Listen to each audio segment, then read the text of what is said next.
Hello, my name is Daniel Dockin and I am the Technical Manager of the PCA. Today we are here for our webinar on the safe use of herbicides. So it'd be really interesting to see how today develops. Today we have with us Ian Graham from Complete Weed Control, but also member of the Amenity Forum as well. Ian, thank you for joining us today. Really looking forward to your presentation.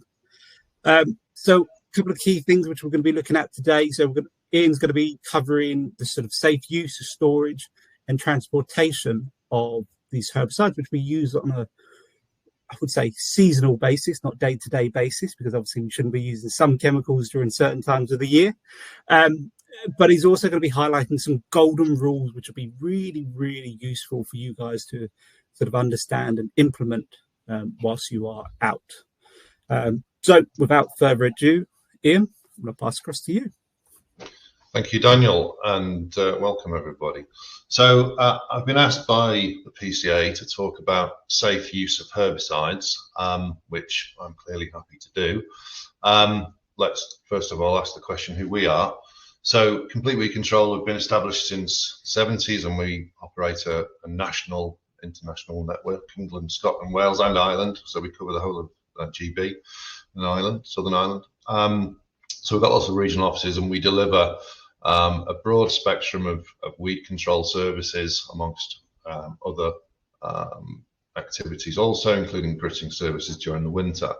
So we do a lot of work with invasives, but we also do an awful lot of work with local authorities, industry, the leisure industry and so on. So the full spectrum of amenity work. The Amenity Forum logo you can also see on this slide, and the reason that's there is that I'm lucky enough to be the chairman of the forum, and the forum exists to be a voice essentially for the sector, and we have a membership that consists of, again, quite a broad spectrum of members with particular specialisms, interests, and they include distributors, manufacturers, contractors, sports facilities, councils and so on. So everybody that you might anticipate would have an interest in the sector as a whole. So when I was asked to talk about the safe use of herbicides, the first question that I thought really we ought to tackle is, are herbicides safe? As an industry, like any, we are under the scrutiny of public.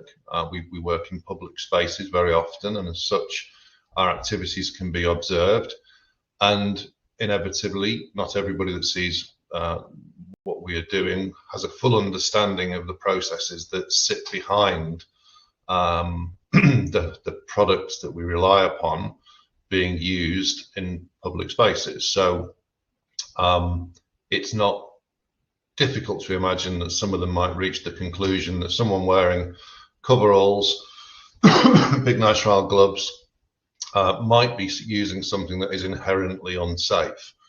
So that the question, I think, is important, because as practitioners and users, we need to know the products that we're using are safe, and also those people who observe us using them in public spaces have to have that confidence too. And as many of you will appreciate, there are extremely rigorous processes that exist not just in our country but elsewhere in the world to ensure that the products that we're using are indeed safe. So CRD, the Chemicals Regulation Directorate, they have a role, and they oversee registration of the products that we use. So anything that any professional product or amateur product for that matter that you can go and access through your distributor or direct from a manufacturer, or indeed on the shelf of a store, has been through this process, and any product that has been through that process will have a MAP number, MAPP number, on the bottle, on the label, which you will be able to use as a reference to ensure that you can see that that process has been followed. So CRD have a big job to do. They have plenty of people with lots of knowledge, greater than mine for certain, And it's their job to make sure that what they allow us to use as an industry is safe, in the same way as drugs that are used in our hospitals. It's not the doctors and nurses that decide what's safe. They just distribute them. There is another organisation that makes sure that anything that's used as a medicine in this country, and others, of course, goes through a similar process. So there's a parallel there. So in terms of the requirements for pesticide use, then I would suggest that one of the first places you ought to visit is pesticides.gov.uk. This is where you'll find the code of practice for using plant protection products.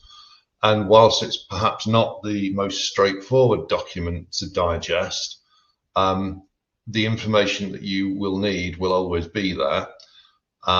And so it oughtn't to be ignored as a resource. So if ever you've got a wet day and you can't go out using herbicides, I would encourage you to spend a few hours absorbing the contents of that website. You'll enjoy it. In terms of other resources, there are lots of other places to find them. The PCA being an obvious one, and I know that they have an extensive library of documents that is always expanding, that's contributed by many of its members and the team at head office there. And the Immunity Forum also has many resources. So if you visit the Immunity Forum website, you will find lots of documents, including a couple that we'll be looking at today. At the moment, they are actually accessed by members only. However, only this morning I was having a discussion about the fact that we're going to release many of these documents without charge, so there'll be a resource that you can access without cost. So again, well worth a visit.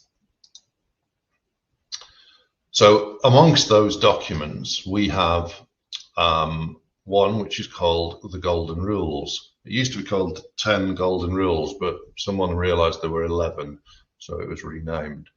So we're going to have a look at those 10 rules today and have a conversation around each of them. So the first rule is surrounding that of appropriate type of training and updating.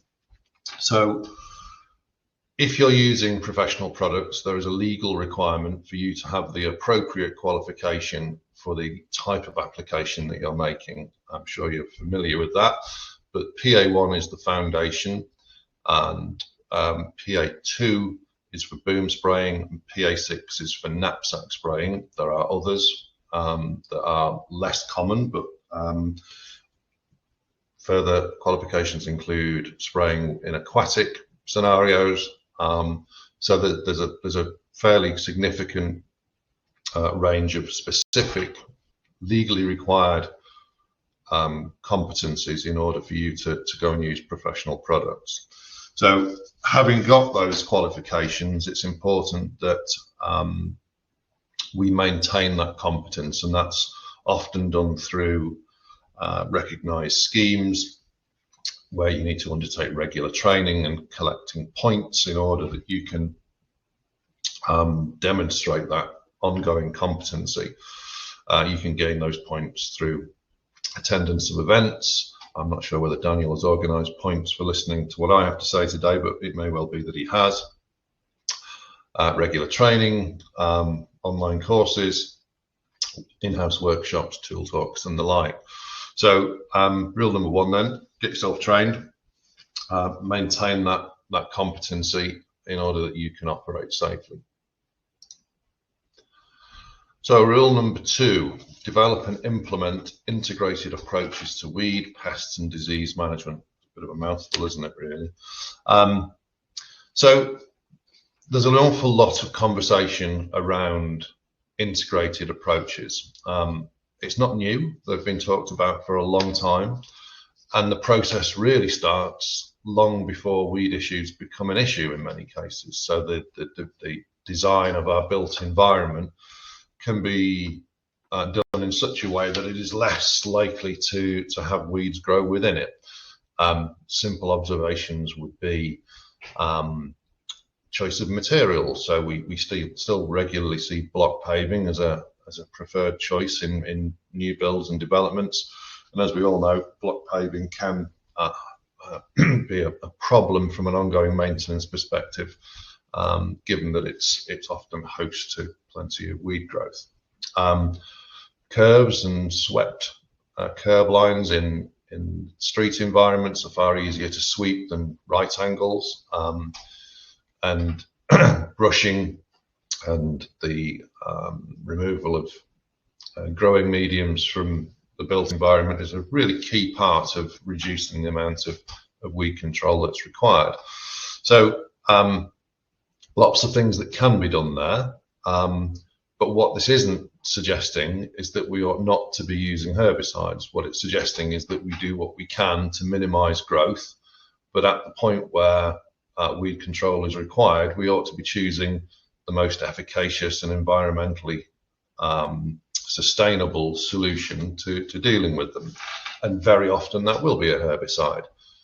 It's important at the point where we reach for those herbicides that we choose the right one, that we use them in the right fashion, and we minimize their use, only requiring the amount of herbicide that's needed to do the job and no more, which is why in 2012 the label for glyphosate changed and it became a requirement that spot spraying was the order of the day, as opposed to blanket spraying, which was very much what was happening prior to that. So those kinds of things need to be considered. So give some thought to how you might deal with the problems that you're dealing with, and how you might integrate other techniques into your solution. So rule number 3, buy pesticides from a reputable distributor. One of the big problems in our industry in recent times has been the online marketplace, where we find professional products being sold, and therefore professional products are being used by people who don't have the knowledge required in order to use them and or the training. So if you buy your products from a reputable distributor, you'll know what you're buying, and there'll be some recourse if there are any issues with those products. So sounds obvious, I suppose, but think from where you source your herbicides. If they're being sourced from someone responsible, they will of course be in a store and have the appropriate controls in place to ensure that matters are appropriately recorded. So rule number 4, store pesticides correctly and to meet legal requirements. So this is important. We have to store our herbicides once we've bought them, and there are some very clear guidelines as to how those pesticides are stored. So basis are a good source of information here. They have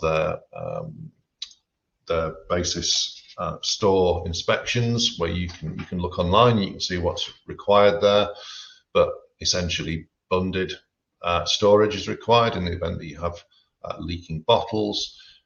You want to have non-porous shelving, so no timber shelving. It needs to be metal. There needs to be temperature control, and there needs to be proper ventilation, and there needs to be security, of course. So those are all things that we can ensure that we get right.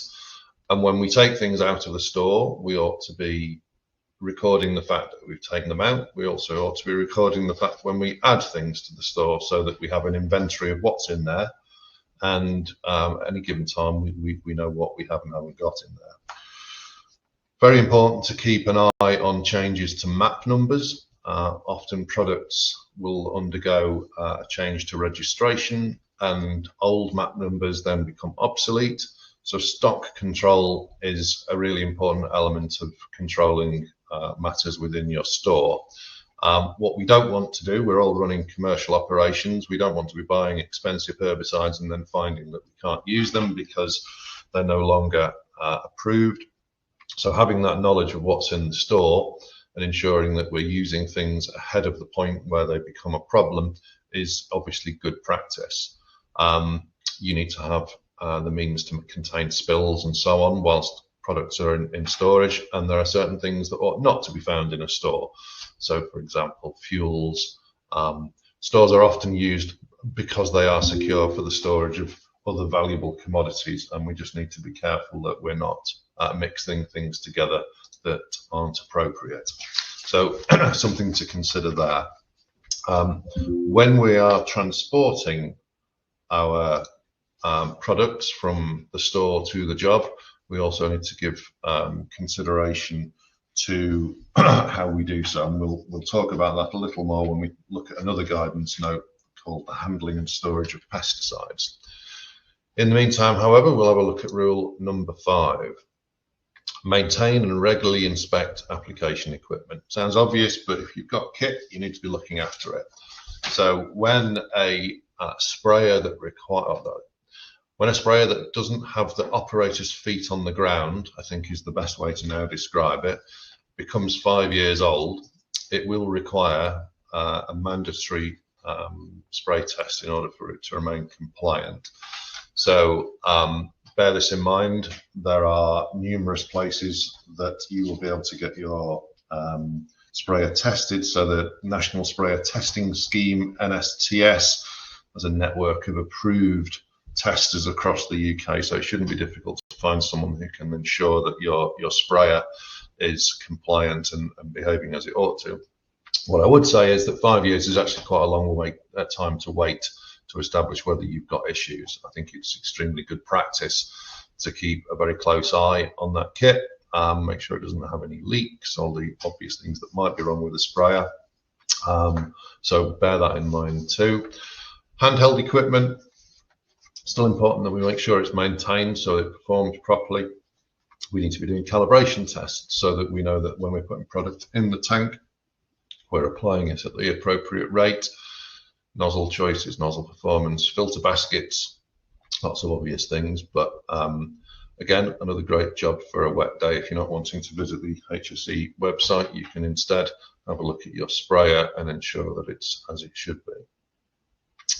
So, rule number 6, adopt sustainable practice. Now, this is another thing that it's often talked about in association with integrated practices, but sustainability is something that we are charged with on a regular basis, isn't it? Not just in our industry, but across society. So we need to understand what it is, and I think what's really important is to understand what it isn't.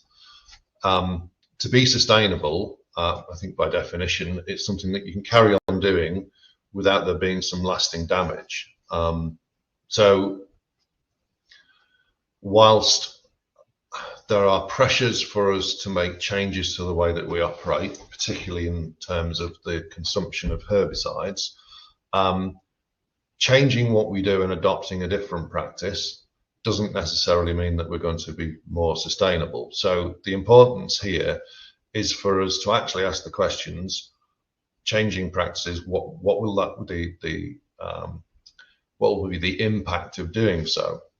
And if we were to use an example of heat, for example, to control weeds as opposed to a herbicide, for example, then there is now data available that demonstrates that the carbon footprint and the implications of using heat are actually quite far-reaching, in the same way as using huge volumes of water has similar issues associated. So we're not saying don't consider these things, but consider them carefully, because change for change's sake is not necessarily going to bring any great benefit. So protect workers and the public. So when I opened this conversation, I was making the observation that we work in public spaces, and as a consequence, we're very visible. We have an obligation as employers and as a sector to make sure that the people working within that sector are protected, but equally the people within the environments where we're working also need that same level of protection. So this is a consideration when we're talking and thinking about PPE. So it's absolutely inappropriate to have your employee swaddled in all sorts of PPE and then be working in an environment where people are going about their business and their leisure but don't have any protection. So we have to think about how we minimize the risk to those around us too. So very often that will be choosing the timing. It might be that we would choose to amend the point in time where we might visit, for example, a school. We wouldn't want to be there at the point where children are coming in and out. It's just going to make life difficult. It might be that we would go at the weekends or out of hours. Weather is a great impact, of course. Wind makes our jobs very difficult.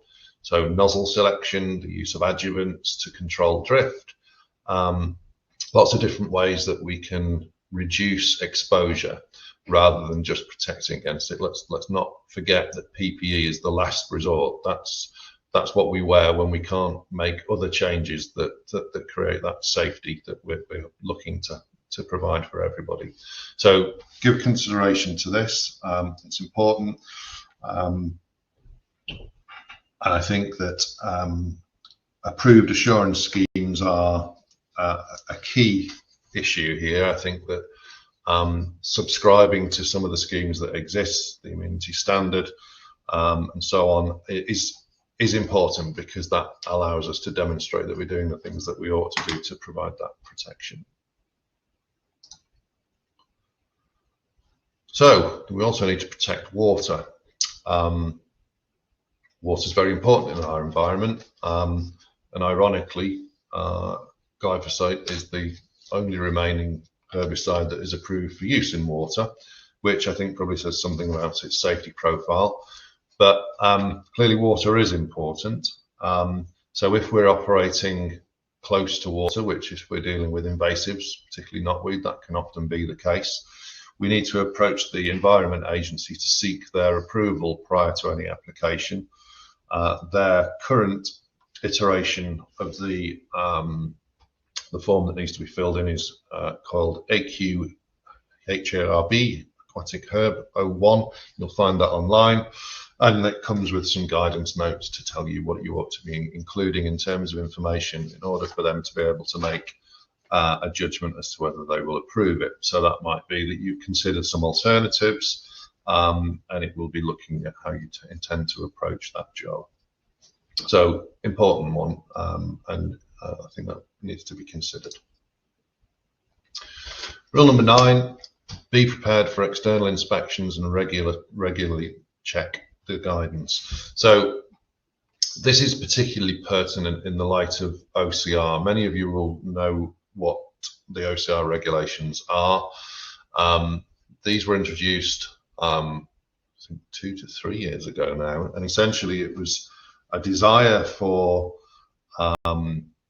there being better knowledge of how active ingredients enter into our industry and where they end up. So in the first instance, it was the manufacturers that were obliged to declare their involvement. Then it was distributors, and then it was contractors and users.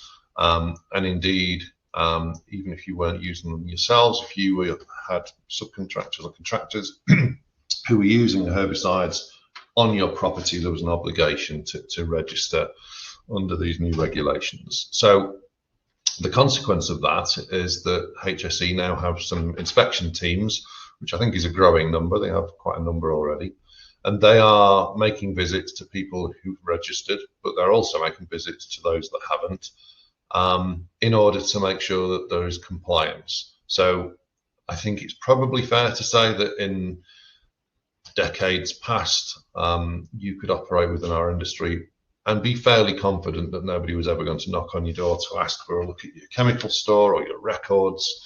Now it's a very real possibility, and it has to be said that those teams aren't looking for trouble. They're actually looking to help us to be compliant and to make sure that we're doing the things that we ought to in order for our industry to be protected.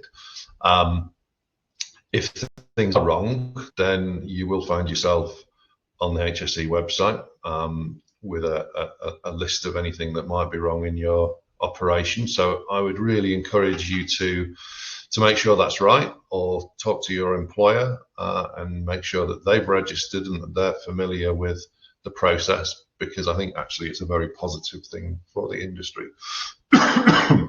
Excuse me. So Rule number 10, keep records. I think we're probably all familiar with the fact that we have an obligation to keep records. So we need to be recording what product we've used, how we've applied it, where we've applied it, at what point in time, weather conditions that prevailed, and anything else that's relevant. So lots of information about that online, but it's a legal requirement, and as such, we should all be doing it without question. So there are 10 golden rules. Don't know where the 11th one went. I'm not even sure what it was, but anyway, I think we've covered most things. One of the things that Daniel asked me to talk about was the transportation of herbicides.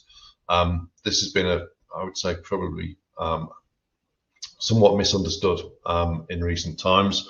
But if you take a product and put it into your van, it ought to be in a specific box for that purpose. It needs to be lockable, and it ought to be in a separate compartment of the vehicle. So you need to be separated. So the personnel area of a vehicle needs to be separated by a bulkhead. In the event that there's an accident, you're not going to have herbicides getting mixed into the event whilst transporting. Some obvious things as well. So particularly with invasives, you might find yourself going from one site to another. If you've got a knapsack that's got some product in it, ideally mix the product that you require for the job, so that when you're moving around, that knapsack will be empty. They are inherently unstable. We've all had them fall over, I'm sure. But also make sure that when they're in the vehicle, particularly if they've got some remaining herbicide in them, let's ensure that they are suitably restrained so they're not rolling around on the floor. Spill kit, you require a spill kit at all times. That's in the code of practice. You can find the details in there. Your vehicle also ought to have instructions in writing within it. So in the event that there's some incident, perhaps the vehicle catches fire or you've got some other issue, then the emergency services will need to know what you've got in that vehicle and how to deal with them appropriately. So that's a requirement also. From the point of view of storage, worth pointing out that it always used to be the case that if you had 200 litres or more of product in store, you then required a legal requirement to have a storekeeper whose responsibility it was. That's actually no longer a legal requirement. However, it is still best practice, and I would absolutely suggest that anyone that has a store, even if it's less than 200 litres of product, really very much ought to have someone who knows what they're doing, whose responsibility it is to ensure that things are as they should be. Grandfather rights, worth a mention really, isn't it? When we talk about the change in legislation, it used to be that if you were sufficiently old, I don't think even I qualified, but you could have continued to use professional products without the relevant training that we talked about earlier. It's no longer the case. They have been rescinded. So PPE, let's have a quick chat about PPE. Cover all the nitrile gloves when we're handling concentrates, and refer to the label. The label will tell you everything that you need to know with respect to the use of the product that's inside the can. Labels aren't necessarily the most easily digestible. There's usually an awful lot of information there that isn't relevant to your particular use case. So make yourself familiar with the components of that label that are important, and then you'll find yourself well covered. So I think I've said everything that I intended to, and I shall invite questions if there are any. Brilliant, thank you, Ian. That's fantastic. Really interesting to sort of to hear these sort of golden rules, and actually once again to sort of try and think about whether we have done these as professionals sitting here now and listening to it. So actually, have we been able to implement these sort of 10 or the hidden 11th golden rule, or have we just once again just been getting on with things and not really thinking about the bigger picture? So we do have some questions. We've got a couple of questions sort of in the chat, and I've had some sent to me beforehand. So I'm going to go one for beforehand first of all before we jump into the chat. So one of the questions which was asked was if we have any sort of concerns around sort of herbicide usage or sort of transportation or whatever, actually sort of who can we talk to? Because you've said that these documents are not really easily digestible. So how does someone try and get that information in layman's terms? Who can we speak to? Okay, so if it's a specific product from a specific source, I would always recommend speaking to the manufacturer. They've got a vested interest in ensuring that the users of their products are fully familiar with all of the controls that are required for its safe use. So that would be my first port of call. But equally, PCA and ourselves, the Immunity Forum, we're very happy to get involved in any issues where there's a question mark. We're all keen to protect our industry. I don't think there'd be much resistance if you were to approach any of the organisations that represent our sector. Good, thank you. One of the other questions, actually one which I've got, sort of, where do companies, or how can companies get rid of sort of waste containers? So obviously once they've been triple rinsed out and they're clean, how do we get rid of them? Or how do we get rid of old stock? If someone's got some pickle around stored in the back of the cupboard, how do we get rid of this type of stuff?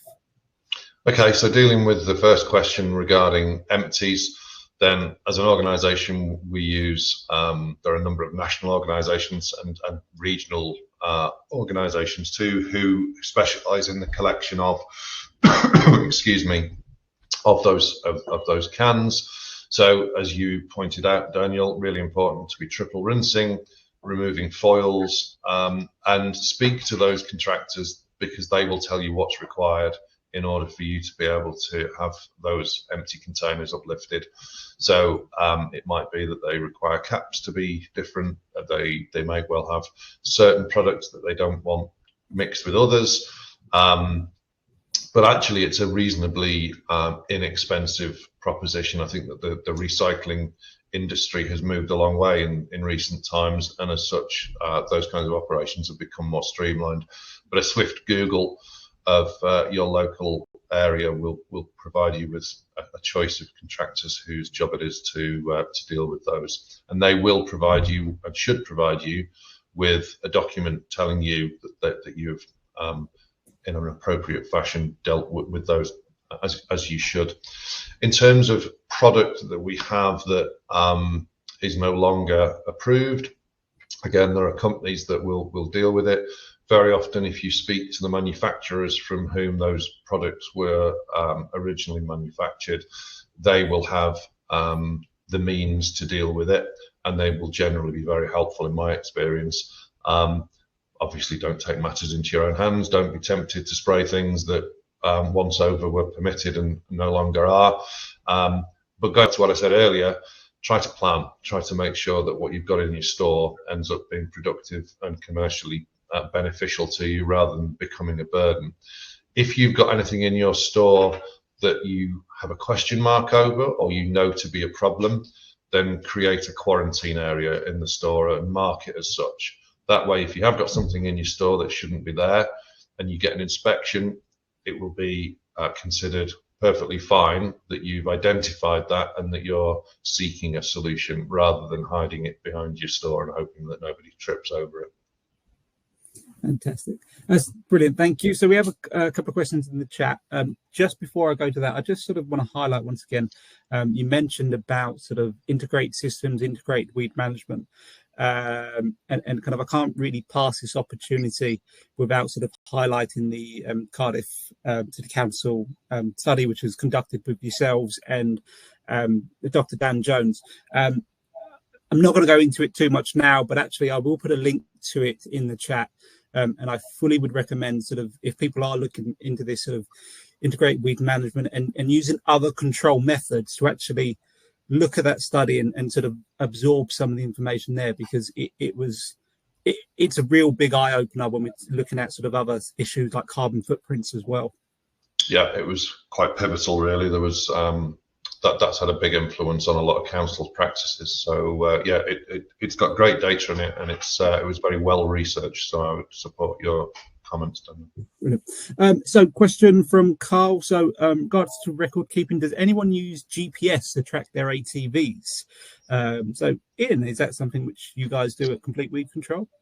Yeah, we have some kit now that we use GPS sprayers for some of our larger applications to turf, which is an alternative to a bout marker, so that we're no longer having to leave a sort of breadcrumb trail, for want of a better expression, to see where we've been. Tracking has become a lot more accessible from a commercial perspective. We use trackers on our street spraying equipment. As much as anything, it's so that we can demonstrate that we have been to every street in a neighbourhood if we're asked. And so, yes, it's becoming, well, certainly, I'm not sure it's common practice, but it's not uncommon. Thank you. Another question we have is, any recommendations for knapsacks? What knapsacks to use? Oh, in terms of a choice? Yes. I'm a little bit old school. I quite like a CP3 classic. I think when you've worn one for long enough, they just become comfortable in the end. About 12 years is what you need to reach the point where they become comfortable. I always liked a 20-litre knapsack. There are actually some really good knapsacks that are 16 litres. So Matabi produce a product which is quite robust. Very economically priced. Bertude also produce a great knapsack with 16 litres and smaller variants as well. Great pump on the Bertude, very controllable, doesn't require as much effort as the CP3. But what I would say is that it's often a matter of personal choice, what works for you, what fits. But yeah, if I look at our organisation, I would think that we're probably, we've probably got a fair proportion of all of them, really. But yeah, go and try them. That's what I would suggest, is go and try them. They have different triggers. Some are more comfortable than others, depending on the way that you use them. But yeah, my suggestion would be go and get one on your back and have a wander around with it and see how it feels. Yeah, the 20 litres of swashing water on your back, it certainly throws you about quite easy. The maths is easier as well when you're doing your calibration. Yeah. So another question which we have, so Ian, you may actually need to put your Amenity Forum hat back on for this one slightly. So best practice is to carry out refresher training, or is it a legal requirement? So Ian, I'm going to let you have that. So best practice is what it sounds like. It's what we ought to be doing, and it's not necessarily a legal requirement. So if something's mandatory, then we have to do it. If it's best practice, it's something that we're expected to do. My observation here would be this, that best practice is what we all ought to be doing, whether we have to or not. And in the event that a question is asked about your operation, if you can demonstrate that you've been following best practice, you're going to be in a far better place to defend yourself from whatever allegations or observations might be made. So the cost of best practice is not that great. If you invest in the time, the people and the kit, actually being compliant needn't be an obstacle to being commercially successful. Yeah. And I think in regards to sort of refresher training as well, I really sort of would be quite interested to see if anyone can, off the top of their heads, redo all the calibration, know everything which they need to do for PA1, PA6 without undergoing any refresher training if it was 5 years ago. But as human beings, we tend to get into this habit of picking up small bad habits, and these just sort of add on and manifest and sort of change over time. So what we're supposed to do at the very, very beginning when we first pass our test is very much like driving. 5 years down the line, kind of we're not doing the same thing. So kind of I sort of really encourage everyone to sort of go through that refresher training, because it's surprising how much you forget in 3 to 5 years. Yeah, and that doesn't necessarily have to be through a test organisation. Do it through your peers. Share your information, share how you operate, learn from one another. Because whilst I wouldn't relish taking my driving test tomorrow, I think I'll be up all night reading the highway code for a kick-off. But I think I'm a better driver now than I was when I first got my license. but it doesn't mean that there aren't things that I ought to revisit. Exactly, brilliant. So we kind of have no further questions. So once again, Ian, thank you very much for taking your time out today and sort of doing the presentation. I think it's been really, really good. Once again, it's just nice to sort of go back over things. Once again, remind ourselves of these golden rules and remind ourselves that actually there are digestible resources available, rather than just having to spend hours trying to pick through over 100-page documents. So once again, thank you everyone for today. This webinar will be able to view it again at a later date. So please share it. And if you have any further questions on the safe use of herbicides, please do not hesitate to get in touch with myself, and I will sort of liaise back with Ian and go from there. Thank you very much, everyone. Meet with you all. Thank you. See you soon. Bye. Cheers, then.